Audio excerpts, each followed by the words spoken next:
சச்சிதானந்தம் ஐயா அவர்களின் வாழ்க்கை வரலாறுக்கு உங்களை அன்புடன் வரவேற்கிறேன். ஊரெல்லாம் பஞ்சம், எங்கேயுமே அரிசி கிடைக்கல. ரேஷனில் மக்காச்சோளம், அரிசி, கோதுமை இதெல்லாம் கொடுக்குறாங்க. ஊர் சுற்றி பஞ்சம், யாருக்குமே அரிசி இல்லை, யாருக்கும் சரியாக சாப்பிட முடியும்.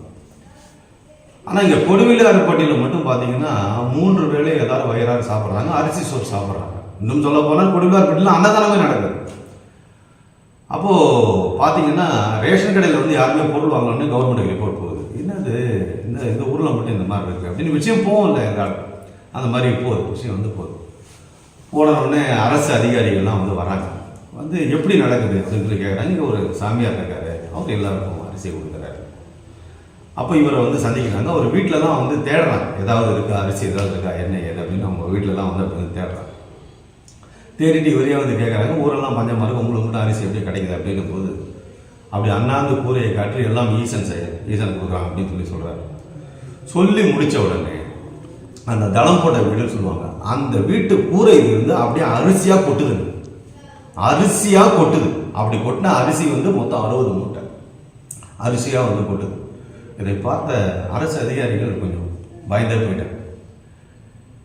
அன்று அவரோடு இருந்தவர்கள் இதை பதிவு செய்திருக்கிறார்கள். அந்த பதிவை தான் நான் சொல்கிறேன். அதன் பிறகு சச்சிதானந்த ஐயாவுடைய கனவுல முருகன் வரார். முருகன் ஒரு இடத்தை காட்டுகிறார். அதாவது மருத மரம் இருக்கும், மருத மரத்துக்கு கீழே ஒரு ஊற்று அந்த ஊற்று இருக்கும். அந்த ஊற்றுக்கு பக்கத்தில் புதரில் என்னுடைய உருவம் இருக்கு, என்னுடைய சிலை இருக்கு. அந்த சிலையை எடுத்து எனக்கு நீ கோவில் கட்டு அப்படின்னு சொல்லி முருகன் சொல்கிறாங்க. பக்கத்தில் குகை இருக்குது. அதில் ஒரு குகையில் ருத்ராட்சம் இருக்குது, இன்னொரு குகையில் ஒரு தடி இருக்குது, அதாவது பிரம்பு இருக்குது, இன்னொரு குகையில் விபூதி இருக்குது. இதையெல்லாம் எடுத்துக்க எனக்கு கோவில் கட்டுன்னு முருகன் அவருக்கு கனவுல சொல்கிறார். கனவுல முருகன் சொன்ன இடத்தை நோக்கி அவர் போகிறார். அது சிங்கம்பட்டி ஜமீனுடைய ஆளுமையில் இருக்கக்கூடிய வலசா நாடு பகுதி, தெப்பம்பட்டியிலேருந்து ஒரு 5 கிலோமீட்டர் தூரத்தில் இருக்கக்கூடிய இடம். அந்த இடத்துக்கு அவர் போகிறார். அவர் அப்படி போய் குறிப்பிட்ட அந்த மருது மரத்துக்கு கீழே அந்த ஊத்து இருக்குங்க, அந்த இடத்து பக்கத்தில் இருக்கக்கூடிய அந்த புதரெல்லாம் நீக்க சொல்கிறாரு. வெட்டிட்டு நீக்கி பார்த்தபோது அங்கே ஒரு முருகன் சிலை, அழகான ஒரு முருகன் சிலை இருக்குது. அதன் பிறகு உள்ளே போய் அந்த குகைகளை பார்த்து, ஒரு குகையில் ருத்ராட்சமும், இன்னொரு குகையில் தடியும், இன்னொரு குகையில் விபூதி அதெல்லாம் எடுத்துகிட்டு வந்துட்டார். மாதிரி அவருடைய உழைப்பு, அதாவது இவர் வறுமை நிலையில் இருந்தபோது கூட நன்கொடைகளை வாங்கி அந்த வேலப்பர் கோயிலை கட்டினார். அந்த இடம் தான் மாவூத்து வேலப்பர் கோயில், மாவூத்து மலை அப்படின்னு சொல்லி சொல்லுவாங்க. மாவூத்து வேலப்பர் கோயில். அந்த முருகன் தனக்கு கோயில் கட்டணும் அப்படின்னும் போது அந்த வெளிப்பாடை யார் மூலமாக கொடுத்துருக்காரு பாருங்க. அது ஒரு ரொம்ப ஆச்சரியமான விஷயம். இந்த ஒரு விஷயத்துக்காகவே நான் அவரை கையெடுத்து வணங்கலாம். அப்படி செஞ்சார். இந்த ஊரில் ஒரு ரொம்ப பேச முடியாமல் இருந்தார்.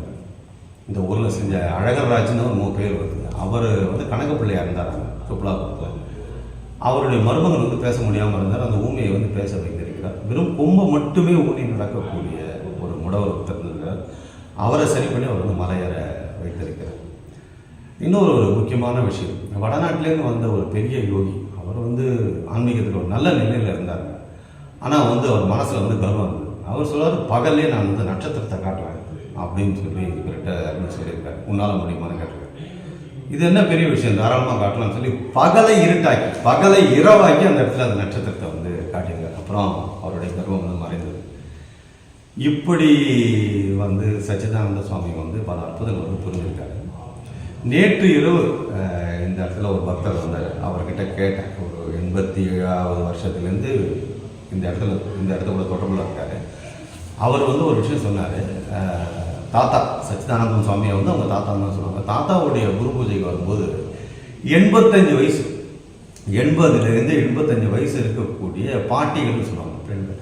இவங்க எல்லாம் தேவாரம், திருவாசகம், திருவருட்பா இதெல்லாம் நல்ல மனப்படமாக ஓதுவாங்களாம். இன்னும் சொல்ல போனால் அது விளக்குறையெல்லாம் சொல்லுவாங்க.